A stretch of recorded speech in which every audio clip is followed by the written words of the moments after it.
આ ઈ પરિસ્થિતિમાં આપણે જીવવાનું છે. હું એમ નથી કહેતો બધા નેતા ખરાબ છે. હા, વિચાર કરો જો આ લાલુ પ્રસાદે એક ટીવી કાર્યક્રમમાં જાહેરાત લાલુ પ્રસાદે કરેલી હો કે મારા સપનામાં ભગવાન શંકર આવ્યા પછી મેં નોનવેજ ખાવાનું છોડી દીધું. ટીવીમાં એક પ્રોગ્રામ આવેલો એમાં કીધેલું. હવે વિચાર કરો, આ તો શંકર ભગવાન લાલુના સપનામાં આવ્યા, કદાચ કૃષ્ણ પરમાત્મા આવ્યા હોત તો આના સોડિયા કાઢી નાખે ને. હા, રાઈતે દાખલા તરીકે લાલુ ઘસઘસાટ હોતા હોય અને અવાજ આવે, લાલू ए लालू ये कौन आकाशवाणी कर रहा है? मैं भगवान कृष्ण. बोलिए भगवान क्या काम है? तुमने गायों का घास चारा खा लिया? लालू की हूं खबर, भगवान का प्रसाद समझकर खा लिया तो वैसे तो गोबर भी है, ઈ ખાને. એવી છે સાહેબ. અને ગુજરાતની તો કઈક મજા જ અલગ છે. ગુજરાતીઓની મજા અલગ છે. જ્યાં જ્યાં વસે ગુજરાતી ત્યાં સદાકાળ ગુજરાત. આપણા રિક્ષા વાળા હમણાં એક જગ્યાએ કજીઓ હાલતો હતો, રિક્ષામાં બાજતા હતા. મેં ડ્રાઈવર ને પૂછ્યું, બે ક્યાં બાજે? કે બે કોણ નથી ઠાટું થઈને બાજે. આ થોડોક અઘરો જોક પડશે. એની ખબર નથી બે કોર્નર હોય એમ. હા, રિક્ષાની મજા આવે. હમણાં કોડ રોડ ઉપર એક સરદારજી ટ્રક લઈને જતા હતા, પાછળ આગળ આપણો રાજકોટનો રિક્ષા વાળો. હવે આ છકડાની ખબર છે ને, કચરો બારે માસ, આ છકડો બારે માસ એમ. આ છકડાની મજા એ છે કે તમે આમ જો છકડાનો ડ્રાઈવર આડો બેસે ને તો છકડો સીધી હાલે, સીધો બેસે તો આડી હાલે. પણ ઈ સાહેબ આપણા રાજકોટના રિક્ષા વાળા ખરા હો. સરદારજી સાહેબ હકીકતે રિક્ષા વાળો આગળ, સરદારજી પાછળ, અને ઓ ચિંતાની રિક્ષાએ બ્રેક મારી અને ટ્રક આમ છાતા રહી ગયો. કારણ કે સરદારજી જોરદાર બ્રેક મારવી પડી અને સરદાર ટોમી કાઢીને હેઠો ઉતરો. આપણા રિક્ષા વાળાને કે ઓય ક્યા બાત હે, બીચ में गड्डी खड़ी कर देता है, पता नहीं चलता. અને આપણો રિક્ષા વાળો જે હિન્દી બોલ્યો, એ સાંભળો સરદારજી, તમારે ને અમારે કોઈ વાક નહીં.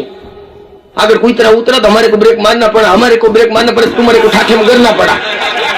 कजिया का मुंह काड़ा, तुम्हारे को भी लोही निकलेगा, हमारे को भी लोही निकलेगा. પછી कहता है काठियावाड़ी गालू देता है. क्या बकता है पता नहीं चलता. અમુક મજા આવે, ભાષાની મજા છે. બાર ગાવે બોલી બદલે, તરોડ બદલે શાખા, બુઢાપણમાં કેસ બદલે પણ લખન ન બદલે લાખા. મારો દુબઈનો પ્રવાસ હતો ને, એટલે આપણે વચ્ચે હાસ્યની યારે લોક સાહિત્યની વાતો કરતા હોય એટલે હું લોક સાહિત્યની વાતો કરતો હતો ને. કાર્યક્રમ પૂરો થયો ને, એક ભાઈ આવ્યા, એકચ્યુઅલી તમારા કાર્યક્રમમાં મજા આવી. મેં કીધું થેન્ક યુ. તમે સંસ્કૃતિને જીવાડવા માંગો છો? મેં કીધું થેન્ક યુ. મને કે મારો દીકરો અહીંયા મીડિયમ ઇંગ્લિશમાં ભણે છે પણ છતાં પણ બહુ સરસ રામાયણની વાતો કરે છે. સારું, આપણે રાજીપો થાય ને ભાઈ. દુબઈમાં મીડિયમ ઇંગ્લિશ નો છોકરો રામાયણની વાતો કરે, આપણને કેટલું ગૌરવ થાય. મેં કીધું દોસ્ત મારે સાંભળવી છે, સવારે આવી જાવ. અરે આવી જાવ.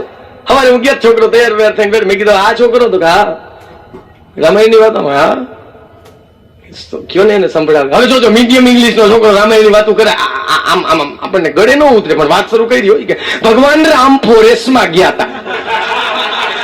વનમાં ગયા તો સારું લાગે, ફોરેસ્ટમાં ગયા તો સારું લાગે. ભલે અર્થ બે એક જ થાય, મજા ના આવે. એ કે ભગવાન રામ ફોરેસ્ટમાં ગયા હતા ને તો એમના બ્રધર કે હું તમારી સાથે આવું તો ચાલો કંપની રહેશે. તો સીતાજી કે હું તમારી સાથે આવું તો ચાલો એન્જોય કરશું. હવે કેમ ફરવા જવાનું હોય? તો એ લોકો તો ત્યારે મજબૂત બોડી બિલ્ડરો બધા હતા. એ લોકો બધા વ્હીકલ નહીં, ત્યારે વ્હીકલ નહીં અંકલ, એ લોકો બધા પગપાળા જતા હતા. પગપાળા બધા. પેલો રાવણ નહીં, ડોન એ સીતાજીને કિડનેપ કરી ગયો ને. હવે હરણ કરી ગયો સારું લાગે, કિડનેપ કરી ગયો સારું લાગે. હરણ કરવું સારું લાગે. એ છે ને કિડનેપ કરી ગયો ને તો ભગવાન રામ ને એમના બધું ફ્રેન્ડ સર્કલ, હનુમાનજી અને સુગ્રીવ, આ લોકો બધા ભેગા થયા, લંકામાં ગયા અને ફાઇટ નક્કી થઈ. તો સાલી કે ખબર જ નહીં. હવે હું હલવાનો. મેં કીધા કે કોણ? આ કે કોણ? મને કે કુંભકર્ણ. એને ટૂંકું કહ્યું. મને કે ને ખબર જ નહીં. પછી તો ફાઇટ નક્કી થઈ તો ભગવાન રામે રાવણનું મર્ડર કરી નાખ્યું. સાહેબ કૃષ્ણ પરમાત્માએ ગીતામાં કીધું છે ધર્મ રક્ષિતો રક્ષિતો ઈ ધર્મ અને ધર્મ હણીનતાઓ ધર્મ. ધર્મને હણવાનો પ્રયત્ન કરે એને તમે મારો ને તો ઈ હત્યા નથી, વધ છે સાહેબ. અને વધનું ઇંગ્લિશ છે જ નહીં ક્યાંય.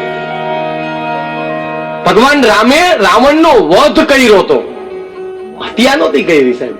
યુગે યુગે ભગવાને રાક્ષસોના વધ કર્યા છે, એને હત્યા નથી કરી સાહેબ. પણ ઈ આપણે તો હલવાણા હોય એટલે સાંભળવું તો ખરા જ ને. ઘણા ઘણા મૂર્ખા હોય. મારો ભાઈબંધ છે હાવ મૂર્ખો ભાઈ, હાવ મૂર્ખો. એમ મારા પ્રોગ્રામ હાલતા થયો ને એક દી ભેગો થયો અને હાવ ઊંધાર થોલો બોલી ઊંધાર. મને કે મજામાં ગુણવંતભાઈ? મેં કીધું મજામાં. મને કે કલાકાર મોટા થઈ ગયા એટલે આપણા ઉપર ધ્યાન નથી દેતા. આપણે હમણાં કલાકાર દિયા ઈ કે સારું કેવાય. મારે ઈ કે હમણાં સાંડિયા દાસ નો પ્રોગ્રામ હતો. હવે હું હલવાનું સાંડિયા દાસ એટલે શું? પછી ખબર પડી દાંડિયા રાસ. એ બધું ઊંધું જ બોલે કે સાંડિયા દાસ નો પ્રોગ્રામ હતો. મેં કીધું કોણ આયોજક કોણ હતું? મને કે સંકજ પેટ. વળી હું હલવાનું સંકજ પેટ કોણ? પછી ખબર પડી પંકજ શેઠ નું કે છે આ. મને કે પંકજ શેઠ આ સાંડિયા દાસ નો પ્રોગ્રામ. તમારી જેમ મારી પાસે બાડી તો ન હોય. હવે હું હલવાનો. મેં મારી ઘરવાળી બાડી નથી તા કોને કેતો હોય છે? પછી ખબર પડી ગાડીની વાત કરે છે. મને કે તમારે જેમ મારે તો કે બાડી નહીં. એટલે હું ગયો એસટીએ અને સાહેબ બસાની ઢસમાં બેઠો. પછી તો મને ખબર પડવા માંડી કે શું કહેવા માંગે છે. અને હવે તમને ખબર પડવા માંડી છે કે હું શું કહેવા માંગુ છું. એટલે મને કે પછી તો હું છે ને બસાની ઢસમાં બેઠા પણ ડ્રાઈવર એવો અજડ એવી જવા દીધી એવી જવા દીધી કે કૂતરું સૂથી નાખ્યું. એટલે સમજી ગયો.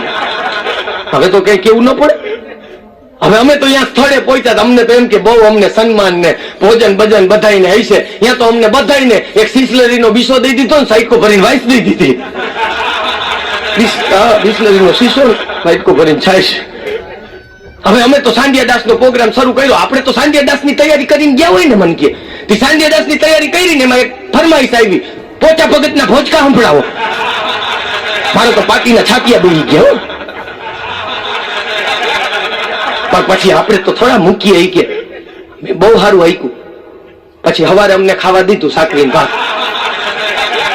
હા એટલે હું દાંત કાઢવા માંડ્યો. મને કે દાંત નો કરે હો. હા આપડે આગળ અહીંયા છે ને અમારો પ્રોગ્રામ ચાલુ હતો ને અહીંયા સુટીઓ વિધિંગ હતો. જોઈ લેજો ઈ કે. મેં કીધું સુટીઓ વિધિંગ? અચ્છા વિડીયો શૂટિંગ હતા. અરે મેં કીધું શું વાત છે સુટીઓ વિધિંગ તારે હતું? અરે ઈ કે હતું ને કે અમારી હારે કલાકાર એવા હતા. ઈ કે મોસમાણ ઈર હતો. મોસમાણ વલ્લભ બાપુ હતા. વલ્લભ બાપુ નું ગોંડલિયાનું કેતો હતો. બોલો હવે આને ક્યાં પહોંચવું? પછી આ બધું એનું આવેલું નહીં તો બીજે અઠવાડિયા પછી પાછો મારા ઘરે આવ્યો. મને કે ફિલ્મ ની સ્ટોરી લખી. હવે આ પાછો અઘરો વિષય આવે હો, સમજી લેજો. હાવ અઘરો હાવ નવું.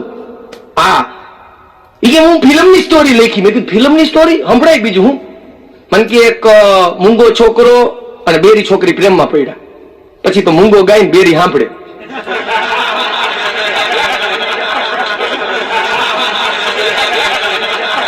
એનો આંધળો કાકો જોઈ ગયો.